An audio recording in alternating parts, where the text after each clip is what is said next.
So thank you everyone for joining us. This is a panel today that we are really excited to talk about. I want to thank the Institute for Computational and Data Sciences for everything they've done to put this symposium together, the director, Jenny Evans, and all of the folks involved in the team. Some of them are in the room today helping. And if you have questions as we go through, a couple ground rules, you'll be able to put those questions in the chat and we'll come back to them.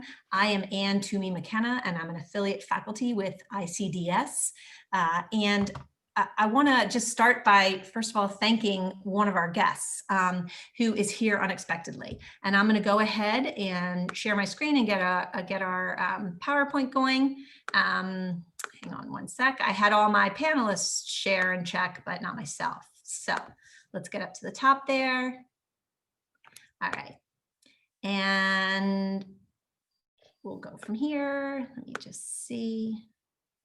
Okay, the controls are in the way of my slideshow. Thanks for your patience, folks. All right. So in starting with this panel, everybody knows this symposium was continued because of the pandemic, and it really gave us a lot more time to sort of witness social engineering with data happening in real time. And this disinformation and destabilization of geopolitical order is something that is so sensitive and changing so rapidly, and we're seeing so much of it, it can be overwhelming. And so we have this great group of academics and our special guest, Governor Ridge, today, who will be, it's interesting in my share, it's not letting me forward. There we go. So Governor Ridge, everybody knows who Governor Ridge is. He's the first Secretary of the U.S. Department of Homeland Security, the first Director for the Office of Homeland Security, and of course, Pennsylvania's 43rd Governor. And we're extremely grateful to Governor Ridge today for stepping in last minute to save this panel, because we had a speaker from the Global Engagement Center with the United States Department of State, as well as a speaker who was a senior advisor and technologist to the United States Election Assistance Commission. The State Department leadership pulled their speaker on Monday, and that speaker had been approved to speak on this panel since January of 2020. And the Election Assistance Commission pulled their speaker last night after 4 p.m. So this has left us scrambling, and it tells you just how sensitive these subjects are and how important they are. So with gratitude to Governor Ridge, I'm going to introduce our other panelists. We are, again, really excited to have them join us. On the top right of your screen is Anthony Robinson, and Anthony is Professor of Geography and Director of Online Geospatial Education Programs at Penn State. He is going to be talking to us about online maps today. It's remarkable as we go through that. The next person I want to introduce is Professor Maria Molina, who is a professor at Michigan State University in the Department of Advertising and Public Relations. Maria's research and work really focuses on dissemination of information, incentivizing user behavior online, and how we can use technology to address some of this. And our other panelist is Professor Kevin Munger, and Kevin is a professor of political science and social data analytics here at Penn State in the Department of Political Science. His research looks at social media and other contemporary internet technology and how that changes political communication and society. And so he's going to talk to us about some really specific examples today. Before I turn it over to the governor, I'm just going to lay a groundwork that some of our other speakers would have addressed. And as the moderator, I want to just kind of set that stage so we can jump right in with questions for the governor. It's important, many of you know this, but it's important that we understand what social engineering is and how our own data enables our own manipulation. So here we are at the symposium focusing on the data deluge. If we think about that, we need to start right there with data. We are surrounded by omnivorous data collectors. And what do I mean by this phrase, omnivorous, right? It's taking in or using whatever is available. It's the hardware, the software. I'm going to talk about that for a minute. Our own devices, right? We're all on Zoom right now. We all have our phones at the go. They are collecting all kinds of data. Our cities collect data, smart cities, right? We have sensors everywhere. Our healthcare, our apps are even, engaged in our healthcare now. So when I want you to just remember, sensors are everywhere. They're health and fitness centers, automobile sensors, employee sensors, home electricity sensors, all kinds of sensors, even shopping carts. And I know for some folks I've had this conversation with about, a biometric feedback cart handle that seems so unnecessary. It's collecting heart rate, temperature, force against handle, cart speed, and location. Yep, a GPS chip. And so when we think about that, a saddle, a shopping cart, this is an actual patent from Walmart. This isn't, fiction or anything new. This is all here and now. In addition, every phone that we walk around carrying has a GPS chip embedded in that. And the GPS chip works with our GPS satellite systems, global positioning system, to enable our location tracking. And so all kinds of apps, our phone is tracking it. It's tracking us with cell site location information, but it's also using our geolocation through GPS data.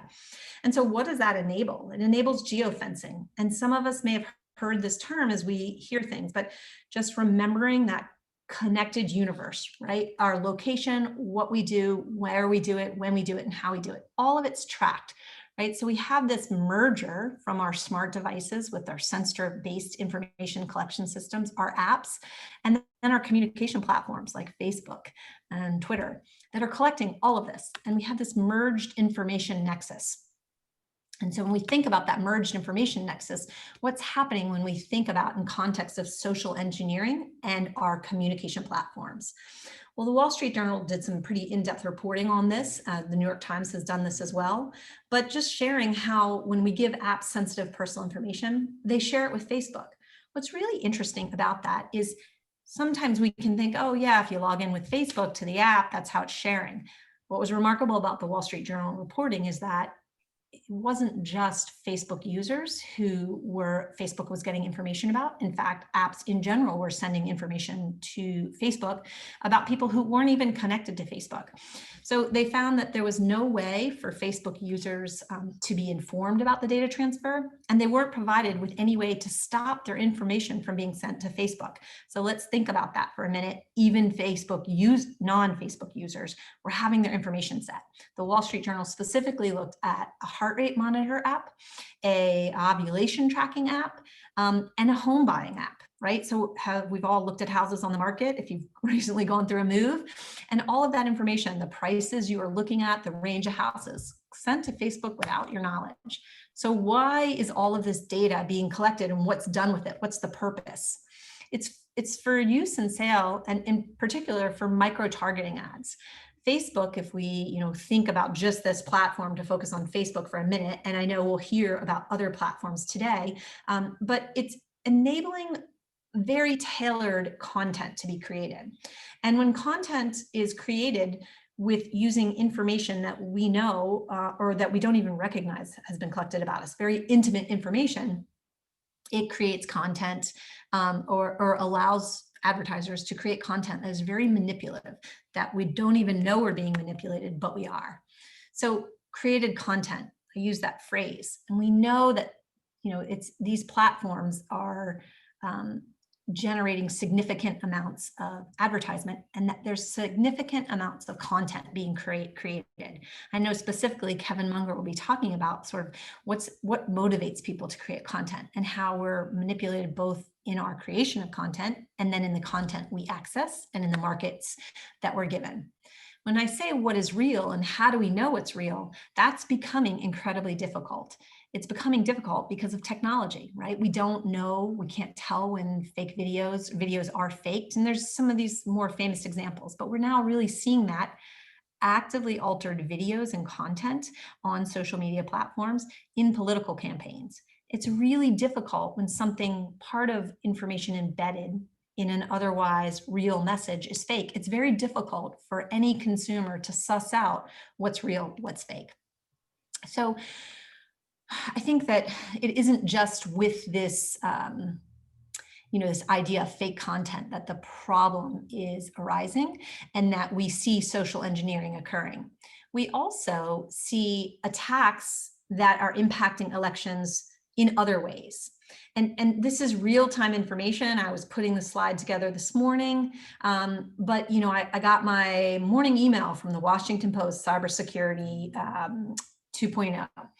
And it was pretty significant information. We had our Director of National Intelligence announcing in a press conference hastily assembled late yesterday that the US government had concluded, or our intelligence community had concluded, that Iranian actors were behind a series of emails, threatening emails that were sent to multiple Democratic registered voters in numerous states, and the magnitude of emails was in the tens of thousands.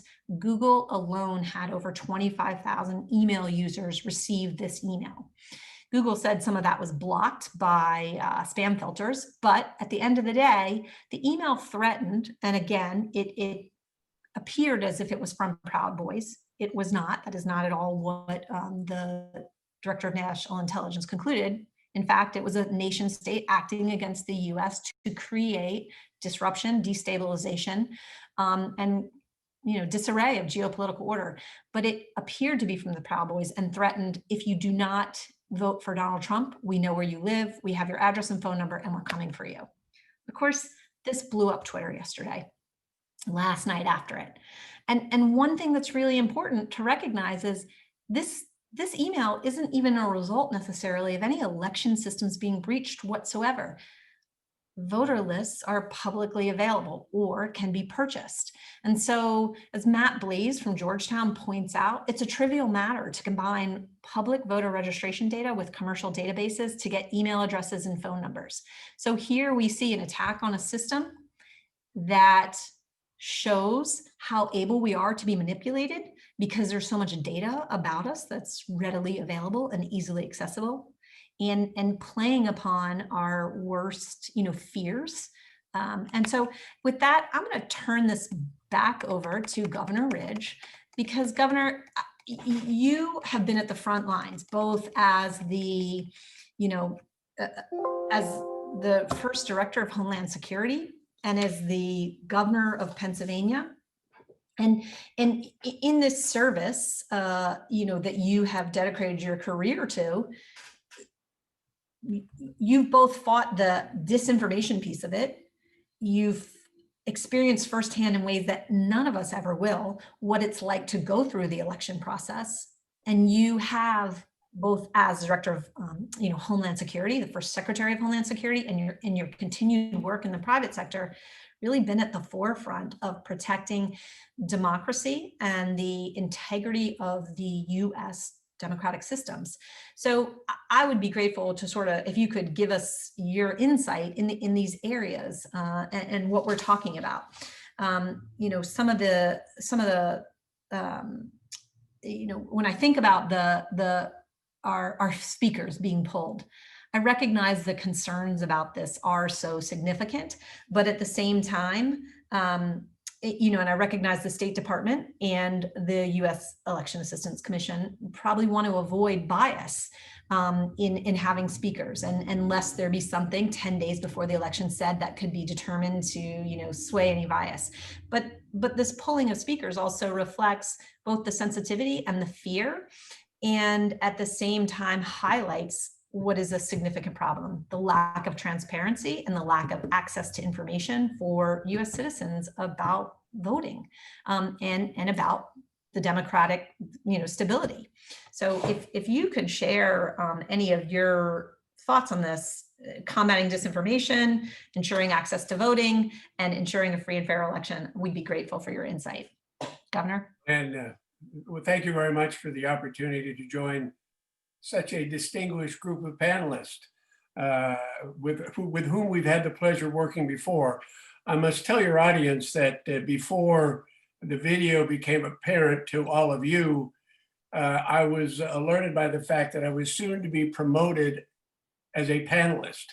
And it's an interesting promotion from Congressman, Governor, and Cabinet Secretary to a panelist. So I'm delighted to be promoted to be a panelist. I must tell you, Ann, when we chatted yesterday about my participation today, honestly, I began thinking about 2 oaths of office that I took. One when I got sworn in as a soldier, and the final oath of office as a public servant as a cabinet member. And you solemnly swear to protect and defend the Constitution against all enemies, foreign and domestic. And I wish that this panel and this discussion was available nationwide to demonstrate in no uncertain terms that the disinformation and destabilization of our election process, the most fundamental institution in our government, in this incredible experiment of self-government, are our elections. And that there are some countries that have engaged in this activity for the purpose of destabilizing that most fundamental institution of our self-government. And I must say publicly, and I hope you don't mind, how disappointed I am that both the State Department and the US Election Assistance Commission basically pulled the plug at the last minute from their participation. Why I'm disappointed is that their presence would elevate what I consider to be the right degree of concern about these enemies, foreign and domestic. Now, I'm disappointed that the President of the United States is playing politics with this election process by suggesting somehow that absentee ballots are rife with fraud, and we'll not get into that. I think that's created a toxic environment. But let's go back to 2016, when we know, based on a voluminous report, a bipartisan report from the Senate Intelligence Committee. By the way, it's over 1,000 pages long. And they looked at multiple points of access from the Russians into our political process. They took a look at the relationship with Paul Manafort, they took a look at the relationship with Michael Cohen, but they also took a look at the extent that they use basically cyber tools to disrupt the 2016 election. And make no mistake about it, before Putin became the leader of this Russia, the new nationalist Russia, he was a big-time player in the KGB. And his forte, I am told from people in the intelligence community, was destabilization. The tools he had available prior to the ubiquity of the internet and the sophisticated tools and botnets and everything we have now weren't obviously the same. But his purpose wasn't to overthrow governments back then, but to create anxiety, uncertainty, questions of legitimacy in their very process. And we had at one time, and he's still the president, and this is an editorial comment, but I can't help it because it's a matter of public record, denied the fact that the Russians interfered in the 2016 election. And so yesterday's announcement is absolutely no surprise to me. What I thought was quite interesting was they kind of focused on Iran, didn't take any questions on Russia. I'm here to tell you, I still believe that Russia is the major player in this space at the present time, although Iranian and maybe China's playing around with it. But there's no doubt in my mind that the major player in this disinformation and destabilization campaign is Russia. An interesting anecdote that I might share with you, and obviously your panelists, a very, very talented group of men and women who dig a lot deeper. But I'm very proud of my brother, who was elected judge after 30 years of being a very successful trial lawyer. And I'm very proud of my daughter, who's a pretty sophisticated young woman, got a pretty good technical background, who was able to micro-target, even in a local judicial campaign, using voter registration list and some other commercially available material, selected digital ads into very specific populations. Now that's in a race for a judge. Now I have every reason to believe, and I've seen the ads, that there are certainly very appropriate and positive uses of that information to promote and to advocate for particular candidates at all levels of government. But there are also very benign uses, and we see that alleged attempt by Iranian hackers to influence. I don't think anybody's going to believe that for a moment, but the fact is that we're talking about it less than 2 weeks before a critical national election. So they've already done, we're going to have 70%, 80% of Americans voting. And the fact that they maybe are out in 25 or 30,000 emails, that's not it. The story is now national. So that served their purpose. They've been able to destabilize, or one more element of anxiety, one more reason to question the potential legitimacy of this election. So I just want to tip my hat to you, Ann, and everyone else involved.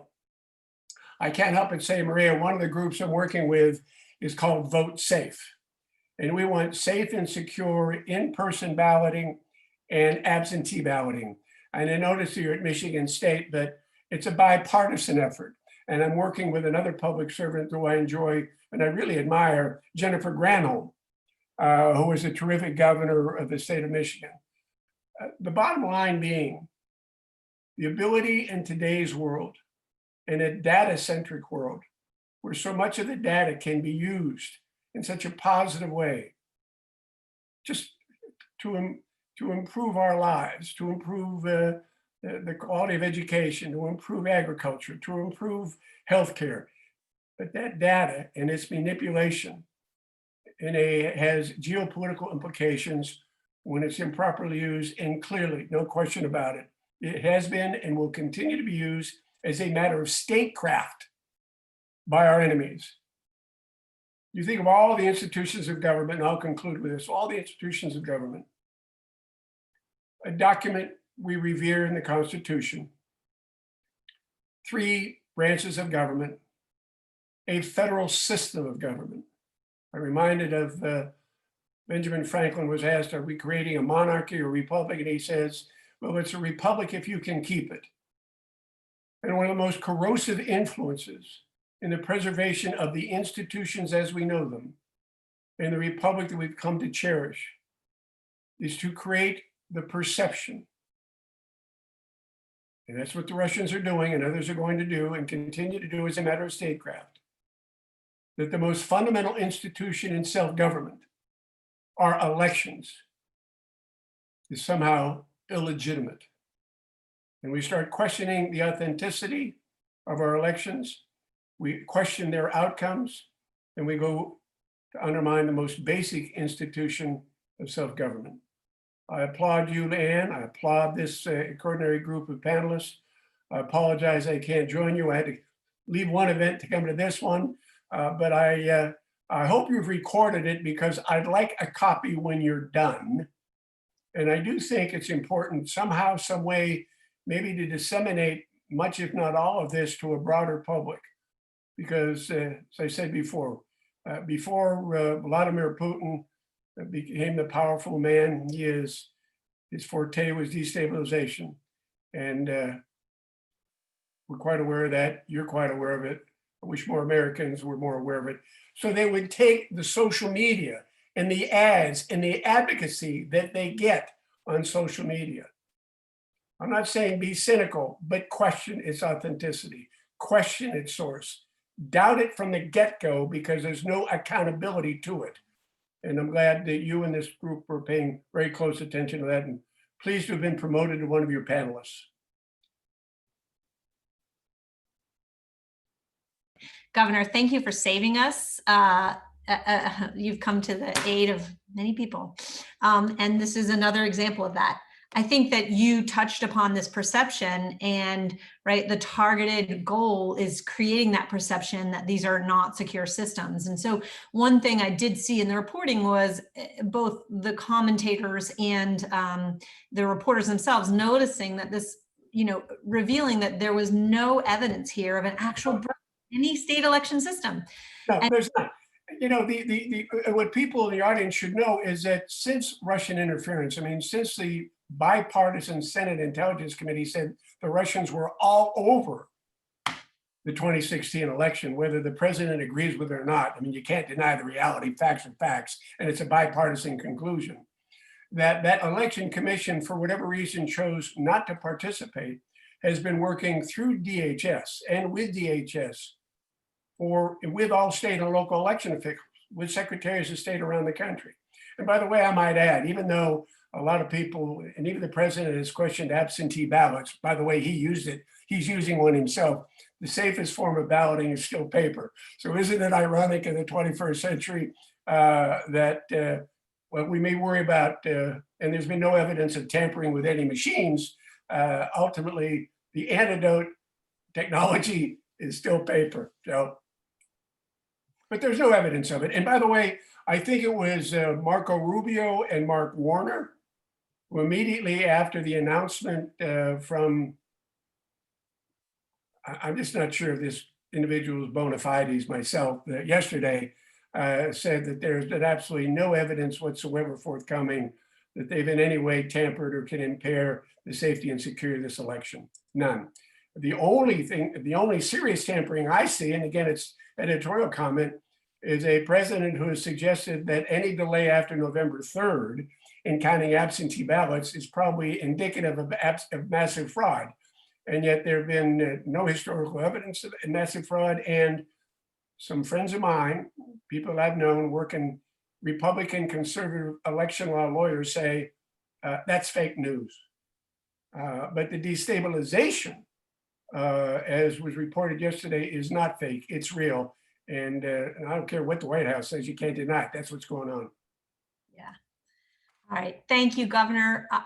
I'm sure there may be people who have questions for you, but I know you have really done us a great service by stepping in today. And I know you've got to run. If we have questions, though, you know, I'll be sure and let you know. Yes. Yeah, no, if you got some questions directed to me, I'm happy to answer them. And if I can, I'll send them back to you or to Anthony or to Maria. Okay, thank you, Governor. We're really grateful for your time, and we really God bless. Hey, and vote. Yes, vote. All right. So thank you, Governor.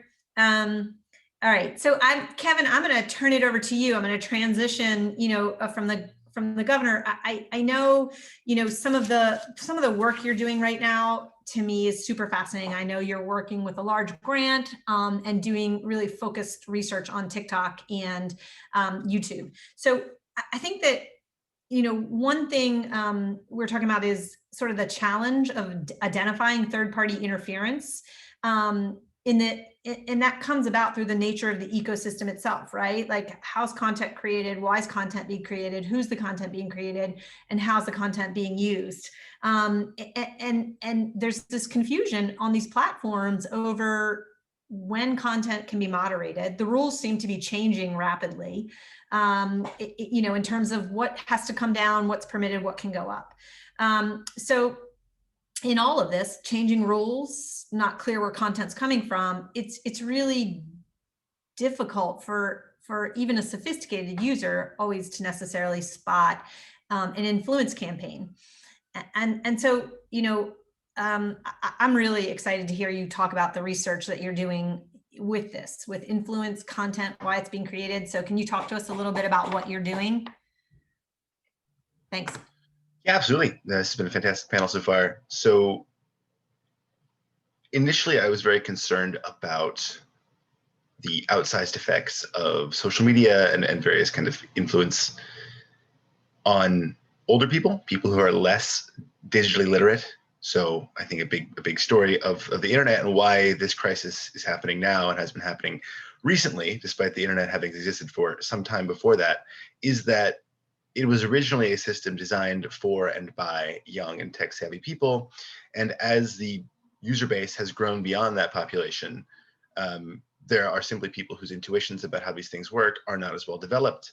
They haven't had time to learn how it works. They have not had the necessity, maybe through the work or through education, to get information, get socialized into how to use the social web. But I think that's still a problem, and I'm starting to see a similar problem among younger people. So again, the very young were unlikely to have access to social media platforms until relatively recently, at least on their smartphones. So I think this is a dramatic difference.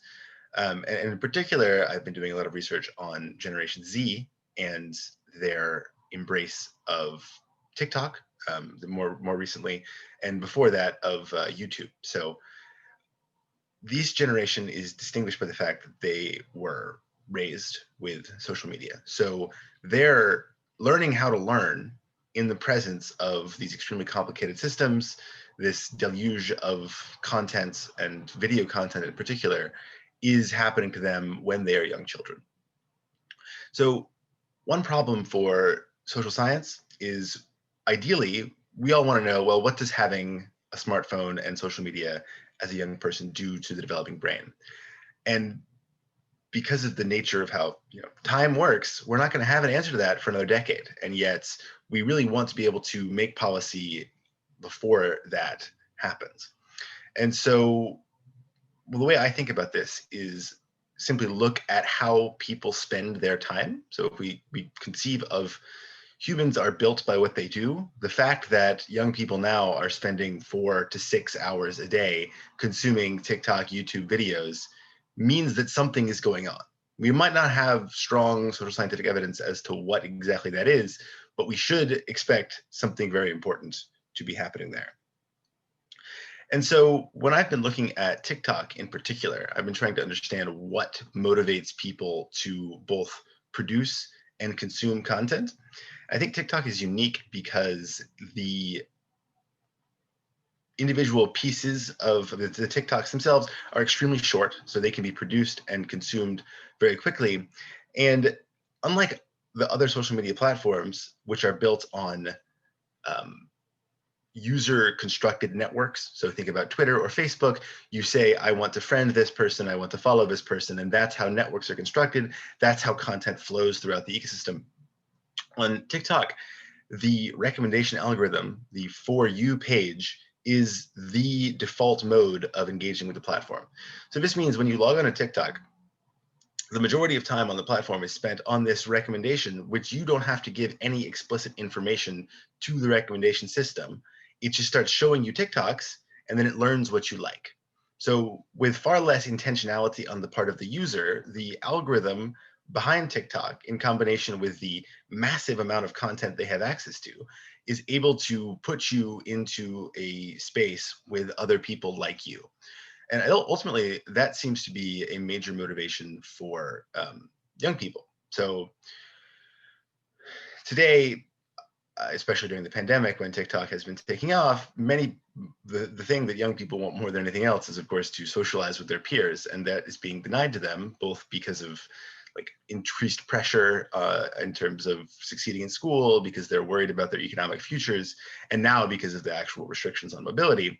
They are turning to these social media platforms, not because they intrinsically love social media, but because it allows them to get what they want, which is sociality.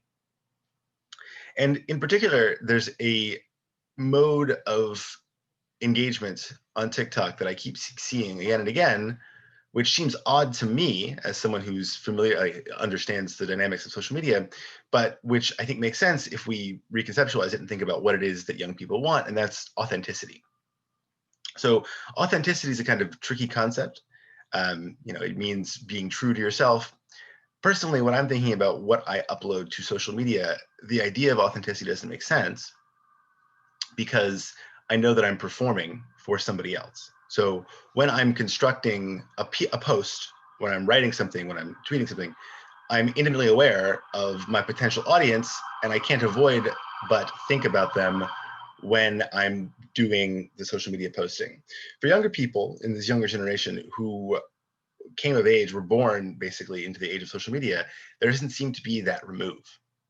So precisely because they are so invested in having some kind of real social experience on these platforms, they are explicitly motivated. And you ask them, why do they care about this? It's because they prefer authentic content creators. So I think this is a potentially quite powerful vector by which any kind of information, foreign influence or, corporate advertising or social pressure to join a political party or any kind of influence is going to operate on these platforms. So when TikTok comes along, at first is this space, which is precisely because it's so new, there's no adults on it, everyone is figuring out what's going on. It was initially this space of kind of free expression, and I think for a while it was in fact, unusually authentic for a social media platform. But as the user base has exploded, and as people have realized how much attention there is to be got on this platform, and attention being one of the key drivers of the information economy, people have been more strategic in trying to take advantage of this fact. So, for example, whereas initially political discussions on TikTok, which is what I've been studying, had taken the form of the individual in their bedroom vlogging, sort of talking into their camera about some political issue. There's the feature on TikTok where you can duet someone else. You can say, I'm going to respond to your TikTok and I will go back and forth. It seemed like a quite open schoolyard environment. Today, the dominant form of the political discourse on TikTok takes the form of these political hype houses. So this is a concept which is quite common among young influencers, which is to literally live in the same house as your team of content creators, or in the pandemic, people just have virtual hype houses. But this is a response to the economics of the platform. So in order for a given brand to grow, a given account to continue to attract a following, you have to upload a lot of content. The demand for content is often larger than what a single person can produce. And so by organizing themselves into these groups of people, these political influencers, let's say there's a left-leaning hype house and there's a Republican hype house, are able to produce more content than they otherwise would. Additionally, one of the major motivations for people consuming this content, even if it is political, is ultimately social. So I think we're seeing the success of reality TV as a paradigm because first of all, it's cheap to produce. All you do is you put humans and you watch them socialize with each other. That's what they do naturally. You don't have to script it at all.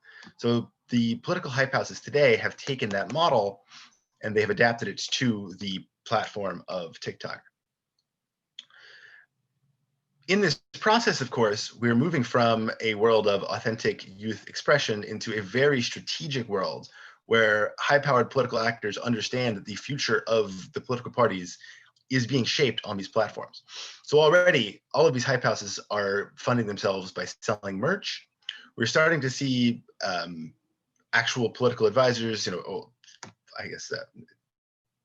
people who have worked with campaigns, people who have worked in various nebulous places in DC I don't really understand, are starting to go and work with these young content producers in order to perhaps craft their messaging in a certain way, or to reward them if they do something well, or in order to shape what had once been this authentic experience into something else.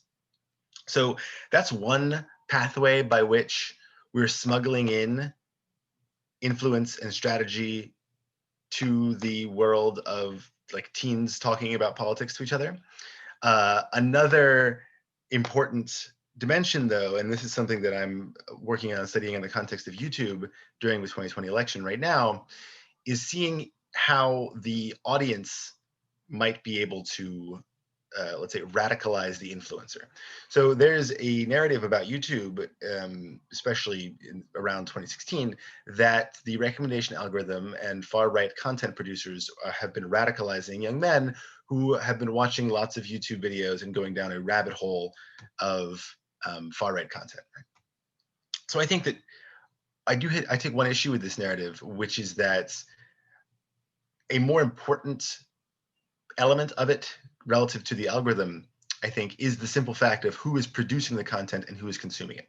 So if we look back 2013, 2014, when all of this started to take off, if you were a young person who spends a lot of time on YouTube to talk about video games and you had some interest in politics, you might be shown the top 10 political YouTubers, and the majority of them would be quite far to the right from the perspective of mainstream political discourse.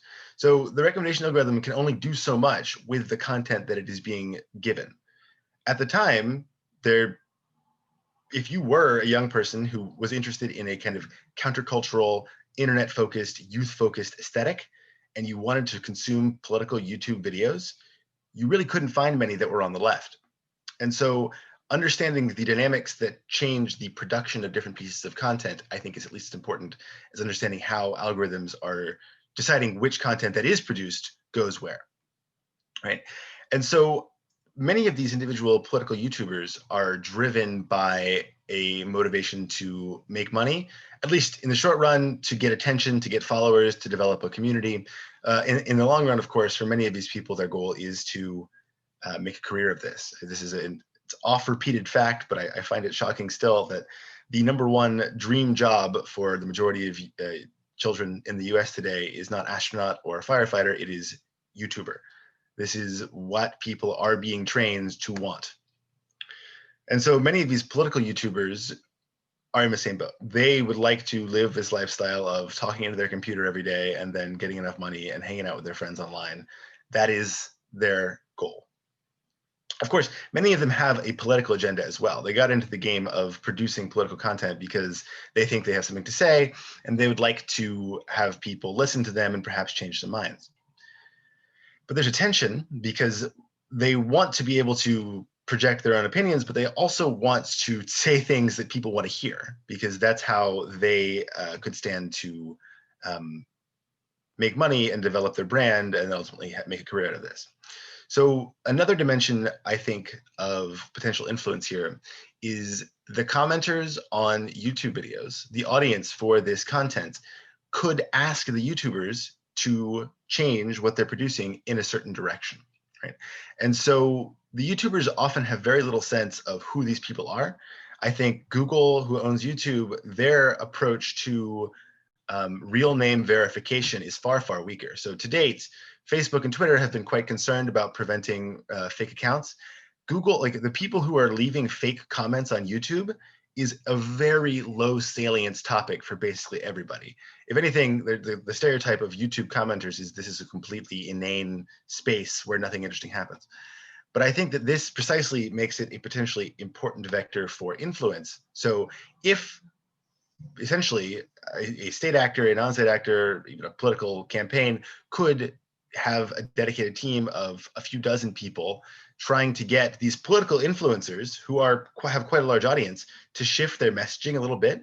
That in terms of the, let's say, earned advertising idea or like the earned media idea, getting people to talk about your issue without having to pay for it, without having to disclose that you did it through the normal mechanisms of like media in US politics, that could have a really large impact, especially because the people who tune in to watch the preferred political influencer every week are quite invested in what they have to say. Like this is their community of people. It's not simply some random celebrity on a YouTube on a television ad saying, "I am paid to like presidential candidate X." It's one of your favorite people who all of your friends watch every week saying, you know, I've been thinking, and actually candidate X is got some pretty good ideas. So if we think about the difference in efficacy here and the force multiplier of simply having a small number of people running campaigns in the comment section of YouTube, that's potentially quite dangerous. To be clear, I have not demonstrated this is happening yet. This is something, a hypothesis that I'm testing. But still, I think that looking for influence in other areas that are not the most obvious, that have not been covered by the media exhaustively so far, could reveal, especially, well, to include here, the US presidential election is the most important event in the world. So obviously, many people from around the world are deeply invested in the outcome. And I think that given the existence of the communication technology that we have today, we should be used to a world in which a non-zero amount of like political influence is going to happen. The question is, how do we respond to it best? And I think that looking for, especially lower down the pecking order of salience areas for political influence is one way to nip those in the bud before they take off and then cause a media firestorm, which, as Governor Ridge said, is the big risk for convincing everyone that something seriously wrong is going on. So thank you. Thank you very much, Kevin. I really like that. And I want to repeat what you pointed out, because I think your research is so important. And there's that idea of commenters and how commenters are really difficult on this platform in YouTube to identify or to, you know, the authenticity of the commenter. And so that as commenters shaping content through influence is fascinating. And it raises these questions about just trust, right? Which I think is this big part of the problem, like faith and trust in information. And when we continually see that eroded through influences, yeah, it's remarkable. So we're seeing some, like, obviously real time that's happening with the presidential election, but I am gonna be very curious to keep following your research about this, particularly just as TikTok has become something that even like people like me will, you know, check out, look at, do things like, hey, I looked at this, look at that. So, but I'm going to turn it over now. And thank you again, Kevin, to Anthony. Professor Robinson, you know, as I mentioned, does a lot with online maps. And one thing is, you know, we keep talking about coming back to faith and trust and content, right? And so that idea of trust varies from user to user, but one area that many of us seem to be particularly susceptible to influence because of our faith in the content is maps, online maps in particular. And I feel like with the election looming, we're seeing online maps more every day. So I'm gonna turn it over to Anthony, because your work in the space is cutting edge, just like Kevin's work. And I look forward to hearing from you about maps and how we see map data being used online to influence, spread disinformation and destabilization. Thanks.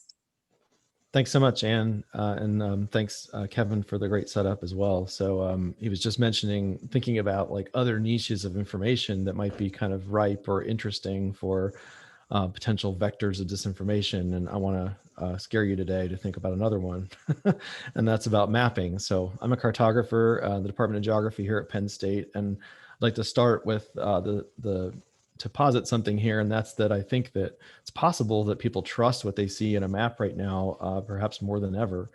And a pretty simple reason for that is that we're used to using things like navigation services that work really well.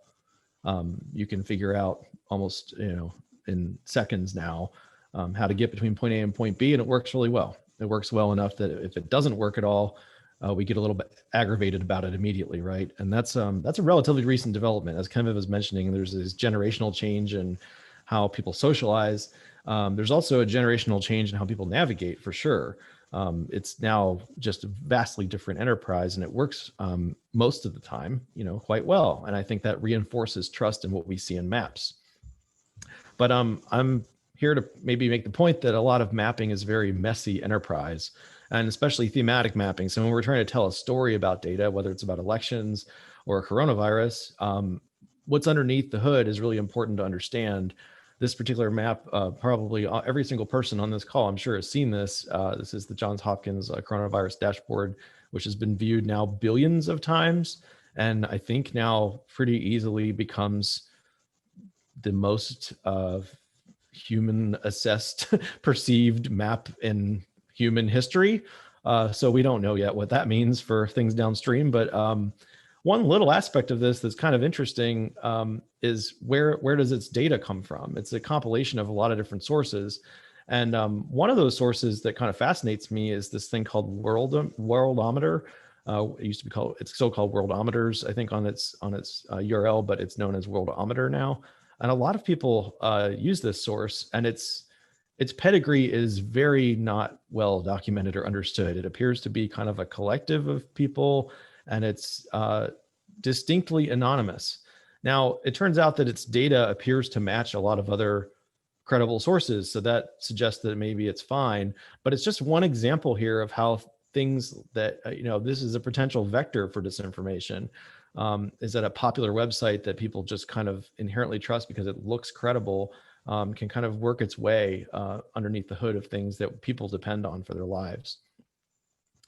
In the election context, I got really interested about how maps kind of propagate a few years back, 4 years ago now, thinking about sourcing, in particular viral maps that I noticed from sources like Nate Silver, who posted this map that went viral in 2016 about what the electoral map would look like if only women voted, and subsequent kind of responses to that map in the form of this one on the right here, which didn't have clear sourcing at all.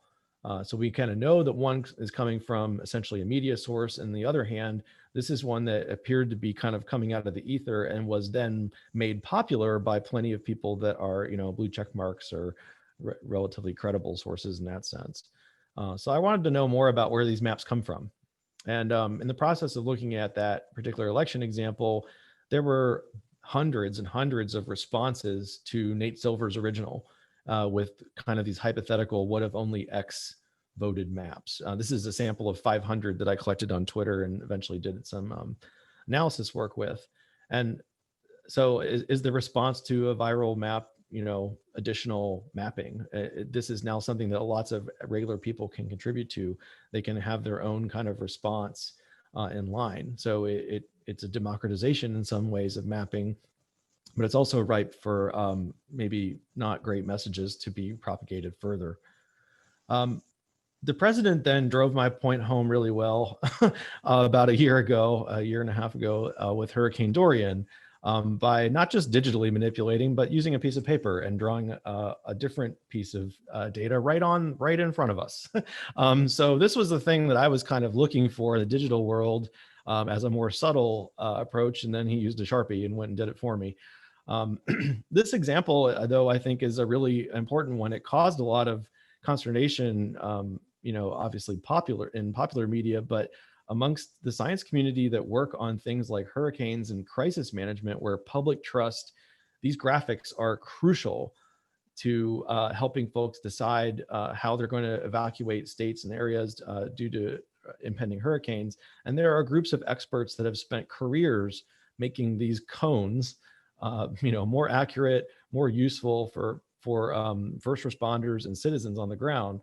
So destabilizing that, to take the point that Governor Ridge was sharing earlier, simply casting doubt into the equation with this kind of graphic, I would argue is kind of a watershed moment in mapping right now, that this is happening right in our face. Imagine something similar happening with a map of evacuation routes from a forest fire. So we'll just draw a different line. What are the potential impacts of that? It's literally life and death. So I also got interested in this topic and thinking about some of these lesser known sources that themselves become viral downstream. So this particular map, which was kind of a response to Nate Silver's original, had very poor sourcing, and it turns out it was by a random person who compiled it. But I got fascinated by this because it, like Nate Silver's map, was also the subject of multiple media articles, TV coverage, etc. But it didn't kind of have the same pedigree as Nate Silver's. So where did this thing come from and where did it go? In the process of using some reverse image search tools, things like Google Image Search and TinEye, we found quite a few different derivations of this, including these examples here, one of which was like a Photoshop asking the question I had, and the others were just translations into other languages, which appear to be accurate translations. Again, I would call out how hard would it be to change the words here and have the meaning of those maps be quite different to individual people, right? So we built a tool here at Penn State called MapReverse. If you go to mapreverse.org, you can play around with that. And it has some examples of implementing reverse image search and visualizing some of the different derivations of these different viral maps. Just to walk you through it really quickly, one thing we can do is we can look at similar maps to an initial seed. So if we give it the impeach this map, what are all the closest matches to that on the web? Tell me something about their domains that they're hosted in and metadata about those images. We can filter by when they were first kind of found by search engines and how similar they are to the original, and look at some of the entities that might be associated with those on web pages. So it's kind of multiple ways of interrogating a viral map. To drill down a little bit further into the Laura Trump example from a little over a year ago, this particular map really caught my eye right away because it was clearly like this heavily artifacted base map image as soon as I'd first seen it. So it looked like it had been built on an old base. And I assumed that Laura Trump was probably not a cartographer and that there aren't any folks working on that really in the campaign. So when we go and look this up and look for previous examples, we do find previous examples of memeing with that image though. And I think this is really interesting too, that people are like maybe periodically coming back to an image and trying to reinforce a message. The message here generally being that land votes and land matters and the winner take all in counties is the important thing. It's a lot of red, right? That's not actually how elections work in the United States, but it's a compelling visual and it helps convey a campaign message. One thing we found that others also have noticed with this is that the image that was shared had a manipulated base map. So a very subtle thing that changed there was the addition of more red counties than there should be. That's an interesting change. So I guess somebody somewhere decided that it wasn't quite red enough, and they wanted to make sure it was even more red. And so some counties were photoshopped in process here. And I'm really fascinated. Can we like develop methods to more automatically detect these kinds of things? This kind of memeing too has, you know, history going back pretty far. Outlets like Breitbart periodically will use maps and just draw doodle stuff over top and use them as part of invoking an argument. So they're not like technically claiming that this is, you know, I mean, that this map is accurate, but they're including a map as an image and it clearly is intended to reinforce their message. This is, you know, winning 3,000 counties, our county equivalents. I mean, that's not even correct, but and then this map just has doodles of blue bits, including I guess Portland was up there in the northwest corner. It's sort of fascinating. If you're a geographer and you look at this, you're like, yeah, there's some other urban areas you might have included there, but okay. We can fast forward to the pandemic that we're currently in, and this has repeated again with various viral maps about viruses, including this one from February, now a lifetime ago, right? Now that we're in March 250th. When we think back to February, it wasn't that long ago in some ways that this particular map was circulating, which purported to show where people from Wuhan had left and ostensibly spread the virus around the world, which is not at all true. This is an old map from Wikipedia of airline routes, has nothing to do with people from Wuhan or the spread of virus. And something we've noticed in using map reverse is we found people kind of counter meming. So using that example and coming back to it and saying, no, this is fake. Nonetheless, if you today go and look at the, there's still a few sources that include this image. Again, like maybe not saying that this is an image of the data, but have it adjacent to a statement about data that appear to invoke it as somehow being truthful in describing travel away from Wuhan that might have caused the outbreak to spread. So I think this is a particularly insidious form of disinformation. To wrap up here, I mean, a few things that I think are worth stating. One is that we always have to simplify the infinitely complex world when you make a map. That's part of its power. So it's inherent that you're going to be doing that in some way. Using maps for disinformation is not new either. So this is something, propaganda mapping is old stuff. The big difference now, I would argue, is that it's really easy for virtually anybody now to create and share these things. So much like Kevin was mentioning, you know, to be a broadcaster before was a big deal. And now it's trivial. And even an, you know, 40-year-old dad like me, I can do that quite easily.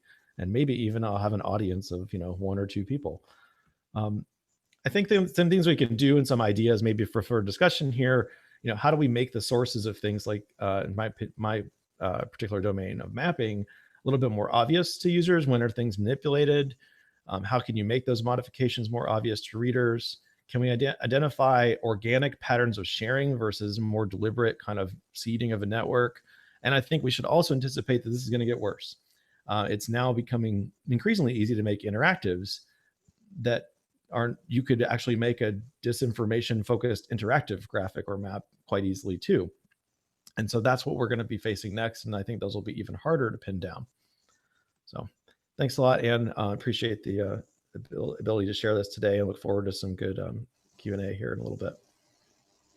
Thank you, Anthony. As always, it's so illuminating to see this. You know, one thing I want to focus on in that last slide, you talked about, you know, this sort of the overwhelming nature of it, and that the the difficulty in distinguishing between organic sharing and deliberate disinformation. And in some of our planning calls leading up to this panel, we all sort of talked about that. We're also just seeing a blurring in like organic sharing blending into disinformation, although the person's intent may have not been to, how to say that. The person's intent was just, this is interesting, I want to share it, right? That targeting of that. So when we talk about what can we do to address it and identify it, it's really a great way to transition to Maria. Professor Molina's work in here is really fascinating because she's both studying online behaviors, but also how technology can inform and influence us and perhaps address what Anthony's pointed out is only going to get worse. So without further ado, let me turn it over. Thank you. Let me share my screen real quick.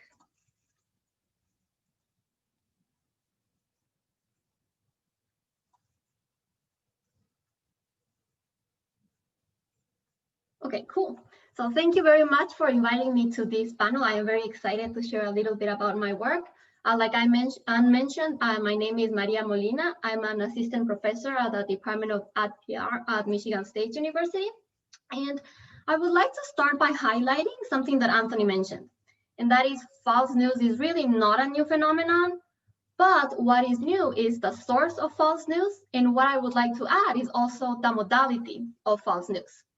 So the thing is that with interactive media, we saw a fundamental shift in communication.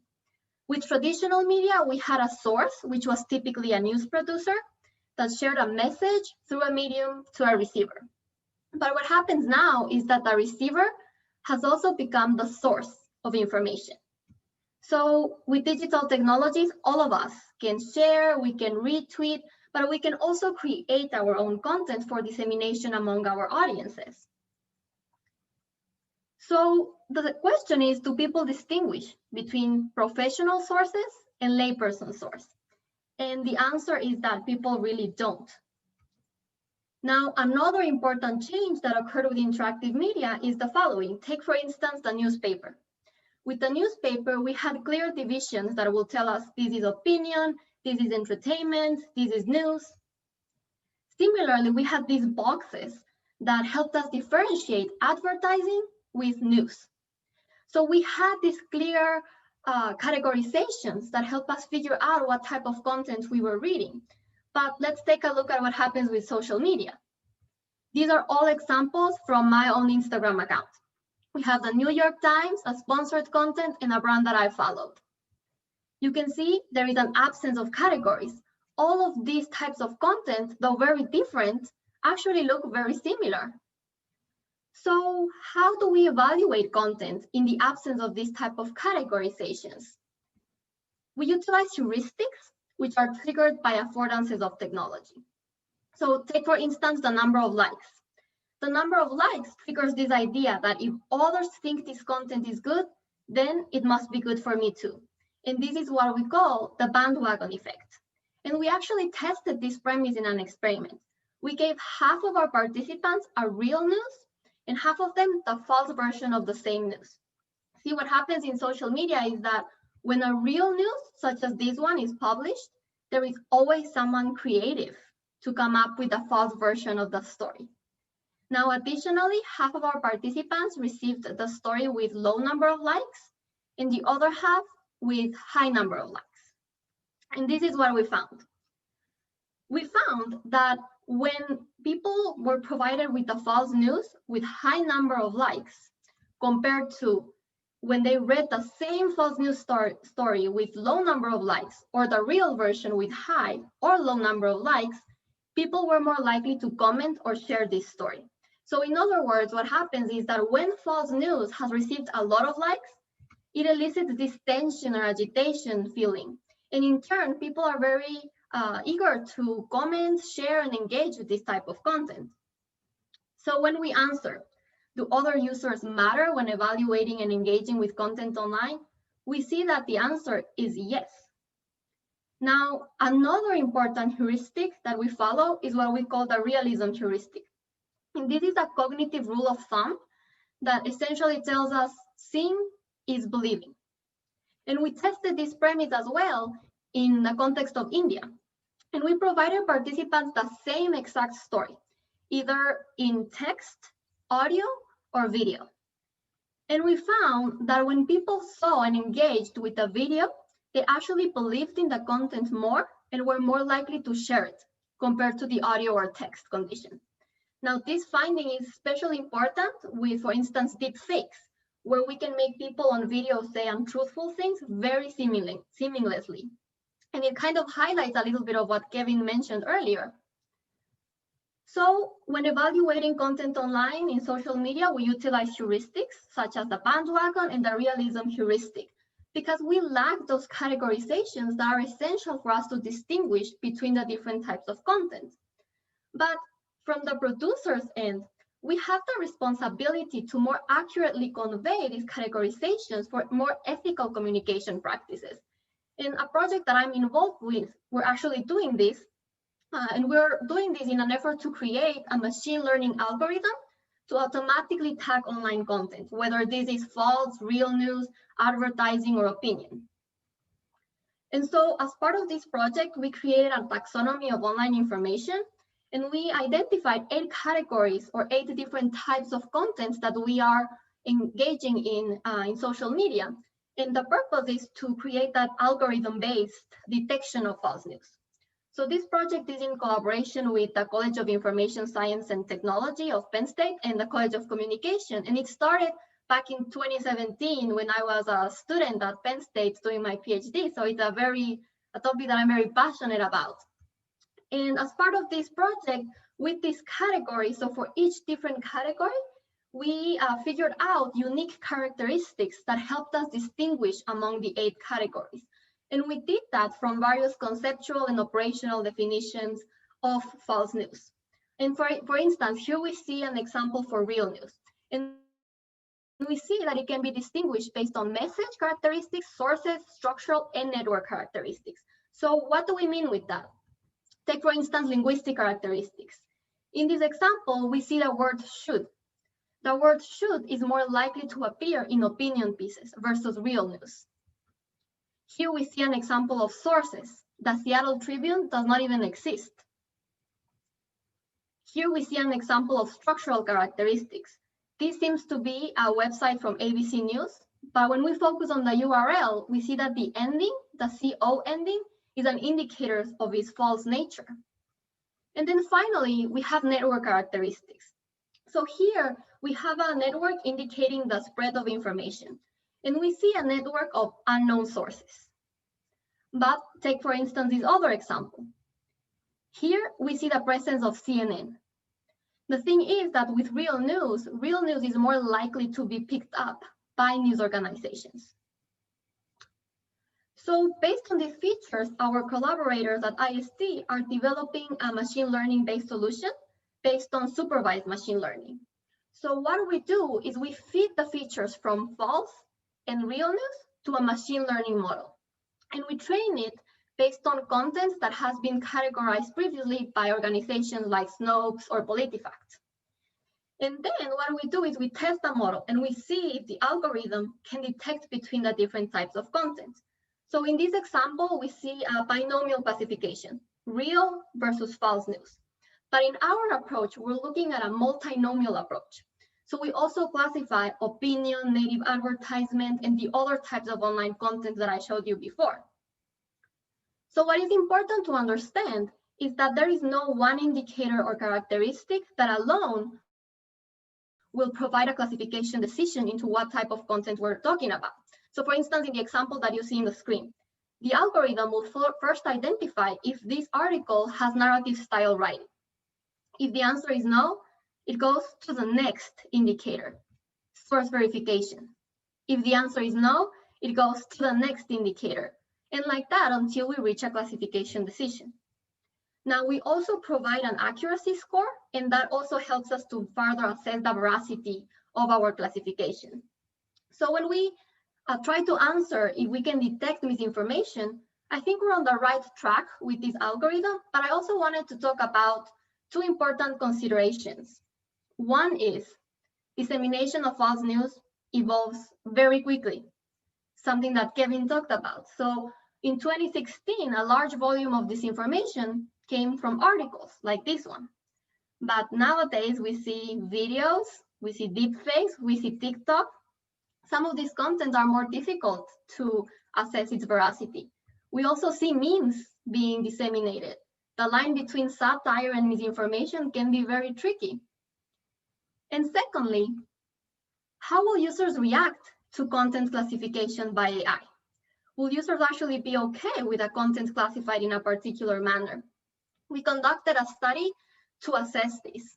And we did this study in the context of hate speech. And what we did is we told participants that we built a content classification system that will identify instances of hate speech. And half of our participants were told that classification was done by AI.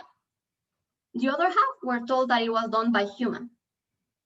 Secondly, half of our participants were told that the content was flagged, meaning the content was identified as hate speech. And the other half were told that the content was not flagged, so it was not classified as hate speech. Now note that the posts were exactly the same in both conditions. So there was not any type of content effect. And this is what we found.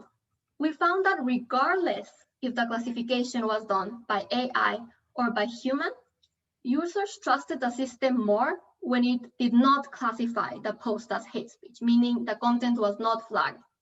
So what this shows is that there is a general aversion to content classification.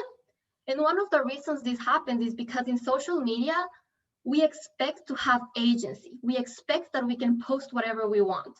So when that post is classified in a particular manner, we feel that that agency is taken away from us. So in other words, users are as accepting as AI as human for content classification. And the silver lining that we see is that it also depends on how users perceive the AI. In other words, going back to those heuristics on how users perceive and what heuristic is triggered when the user is told that AI is the source of classification. So on one hand, when users perceive that AI is more objective and accurate compared to human, they tend to really trust AI for content classification. But when people have this perception that AI lacks the subjective judgment and semantic sensitivity of human, then we don't trust AI as much. So to conclude, can we detect misinformation? Our algorithm shows very promising results, and I'm really hopeful that I can share with you soon. But implementing this type of computational solutions also require more understanding of human AI psychology so that we can better design platforms where users will enhance the acceptance of AI-based technologies. Thank you. Thank you, Maria. That is fascinating. I actually want to ask a quick question, and I know then we can turn it over to the audience. If anybody has questions, you can put them in the chat or the Q&A. Liam Jackson from ICDS is going to help out with, making sure we field and see any questions you guys put in. Maria, I have one quick question, because in you're looking at sort of the behavioral trust question and how users perceive AI. It's curious to me how many users are actually aware that it's AI algorithms that are determining their own newsfeed, right? That this is part of their interaction at all times with social media platforms. And so is there sort of that general awareness to begin with? Do you see what do you understand my question? Yes, so that's actually something that a lot of scholars are starting to talk about, because the problem is that we're also not transparent about the source of this content classification. And what we're finding across the board is that when we don't have that transparency, users form what we call folk theories. And these are just layperson interpretation of how content classification is done. Some of them are maybe theories that are not necessarily accurate. So something that we start to talk a lot is about what we call explainable AI. And that is first telling users who is the source of classification. In the study that I mentioned, when we tell users that AI is the source, we have different reactions than when human is the source or when both of them are the source. But it does start with that sense of transparency, because when users also feel that we are transparent and we're disclosing information about the algorithm, who provided this classification, and how it's done, it also increases that trust, because we are actually telling participants or users in general how we're actually performing the classification. And that is something that explainable AI is really looking into. So transparency of source, transparency of how the algorithm works. Yeah, I know last year, Facebook, under just obviously mounting pressure, really made an effort with new releases of information, trying to, yes, give explainable AI, and Facebook putting out, so someone could understand, here's why I am being shown this particular advertisement. Here are the certain things that were flagged, that is why this was directed towards me. Again, it's that burden, though, that seems to be transferred to the consumer to make this assessment, right? And I think we've talked about the complexity of these platforms. So I want to know if anybody has any questions in the audience, or Anthony and Kevin, do you have any comments? Because I have questions I could ask everybody, but.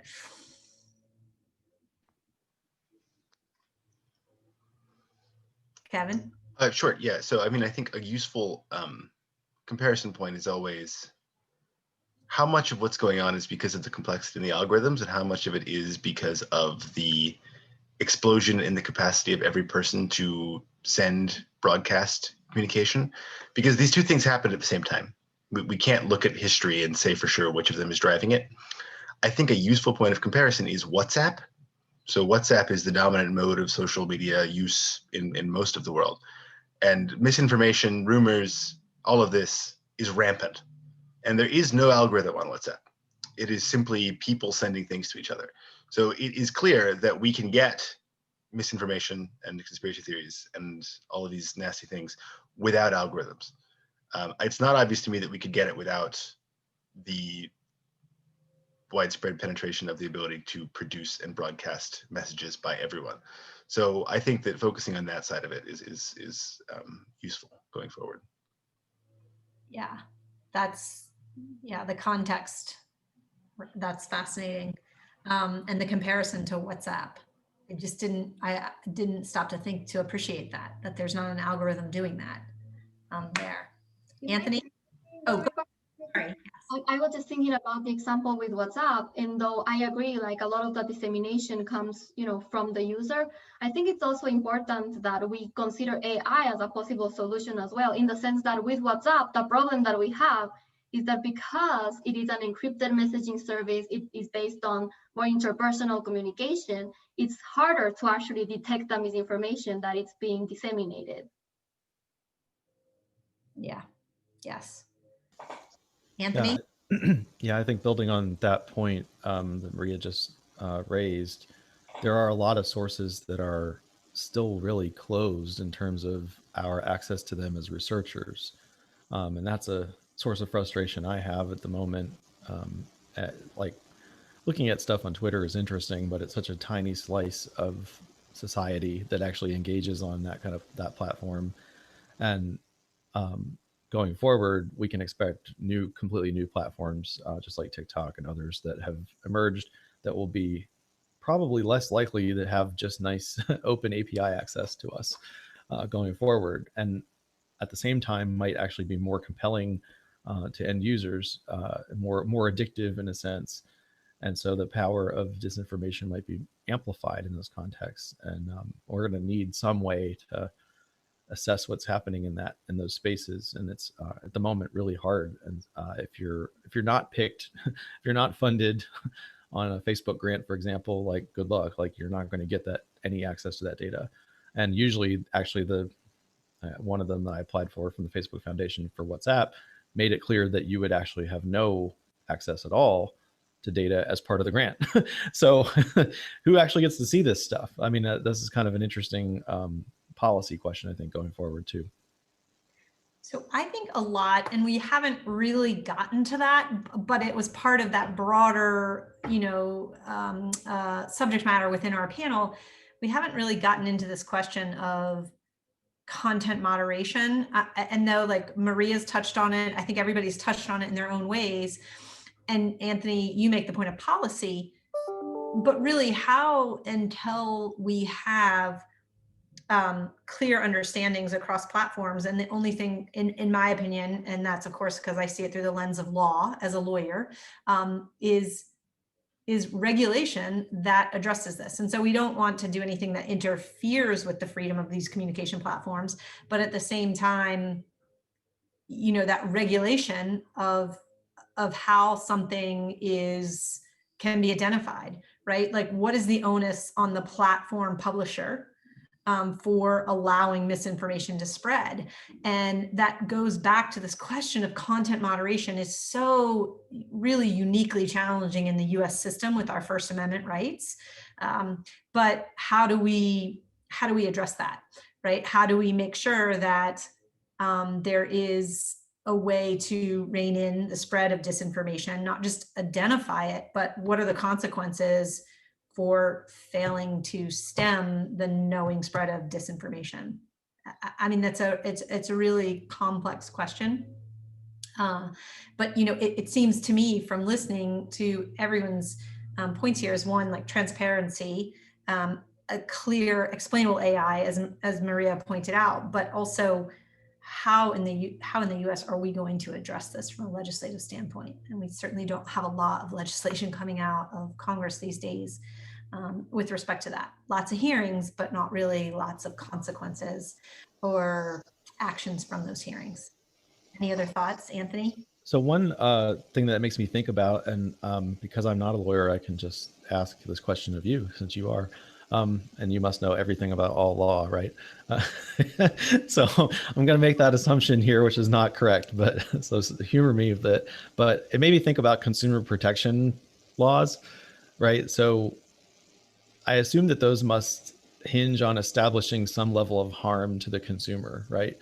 And I feel like there must be a parallel here, and we need to establish what that is. Like, in the event that a platform causes harm to other people or even to yourself and in the process of using it, and can that harm be in the form of, like, you've been told something false about where to place your vote, like where to actually drop it off. This most recent thing about the drop boxes in California coming to mind. There seem to be some election related statutes that could be invoked, but it reminds me of like consumer protection. It's like, how do you, right? So is that a thread here? I don't know.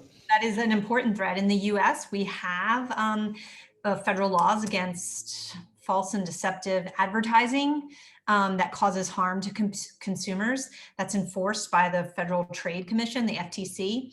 And so Section 5 of the FTC has this FTC Act specifically, forbids like false or deceptive consumer advertising.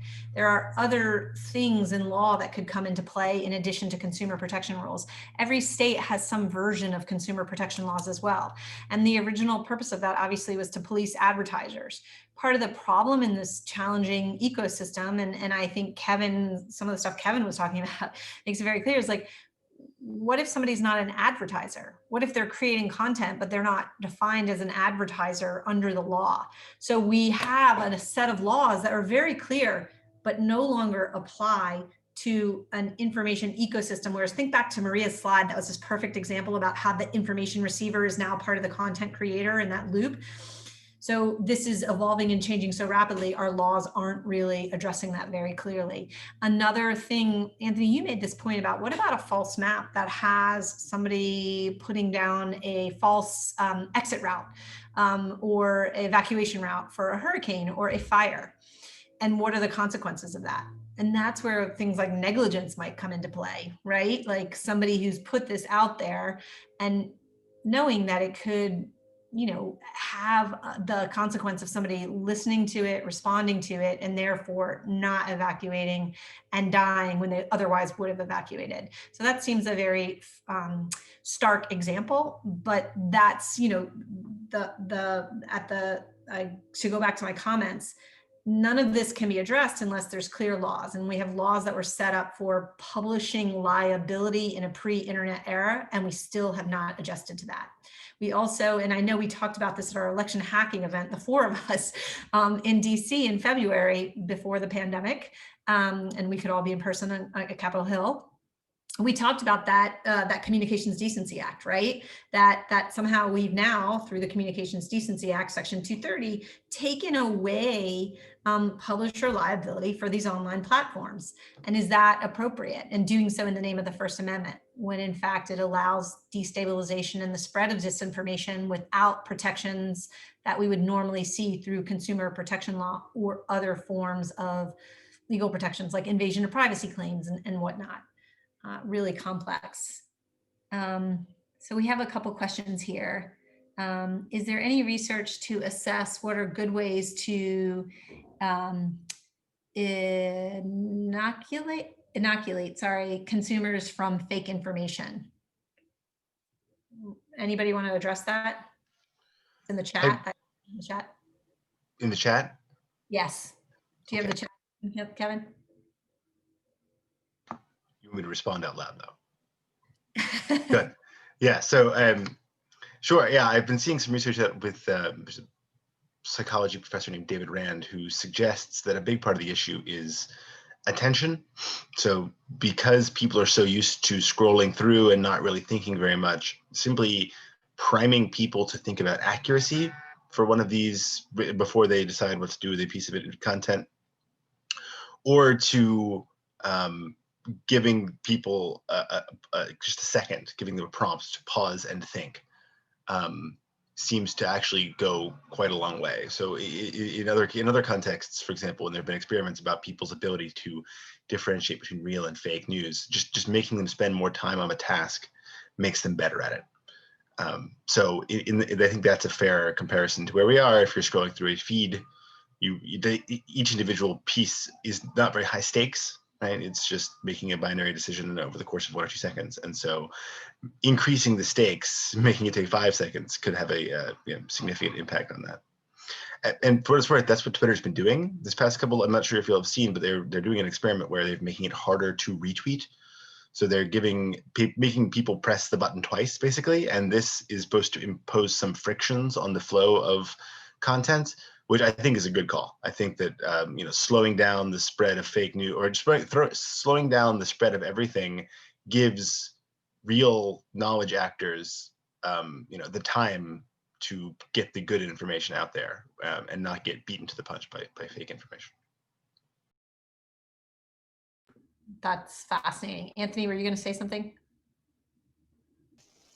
No, I was just agreeing, nodding with that just taking some time before having to commit to the act of actually sharing something further. And then the warning now, like if you haven't actually read the article, it'll say, do you want to read this article before you share it? That's a great idea. I think it reminds me a lot of like drafting an email before you send it. And sometimes letting it marinate overnight. And those of us, Yes. I feel like as you get older, and especially in admin jobs where every word you say could be used against you later on, you learn the hard way to really think about whether and how you want to say something. And so just firing away is usually a really bad idea. So I support that too. Anthony, there's a lawyer in you after all. Right? Stop. Don't send that email. Think about it. And what are the risks of that? Again, it goes to this point though of not just the user, but the platform that's making all the money off of it, aggregating and collecting data. And then, there are these competing interests, right? Because the more you see and consume, the more valuable it is for those platforms who can say, yep, I can get this person to see this much content. So there's this tension in how that's working out. There is a comment from Assad in the chat and says, as Maria pointed out, the disinformation is not new. I consider what we are experiencing as an evolution that became possible due to technology. With that, we will see more attempts to develop theoretical concepts that cover influencing opinion in the coming years. Any comments to Assad's comment?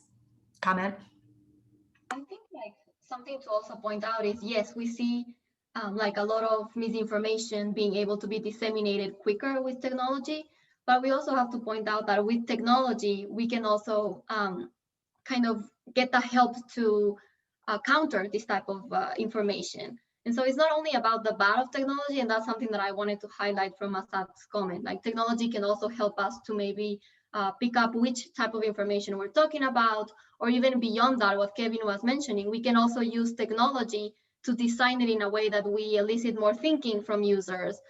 So it's also about the countering of it. It's just that that part is still evolving.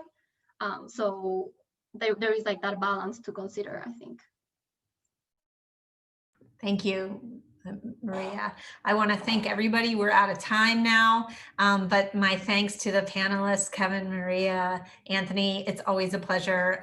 Thank you for sharing your information. And thank you again to the attendees. Zoom platforms are hard. You know, these are dynamic speakers. And so, but I know that, you know, not being in person is something that's just still difficult for all of us. But this was really made possible thanks to all the work from Susie Unger, Liam Jackson, and the great team at the Institute for Computational Data Sciences. So thanks for, you know, being here. Thanks for the work that made this possible, and take care and have a great rest of your week, folks.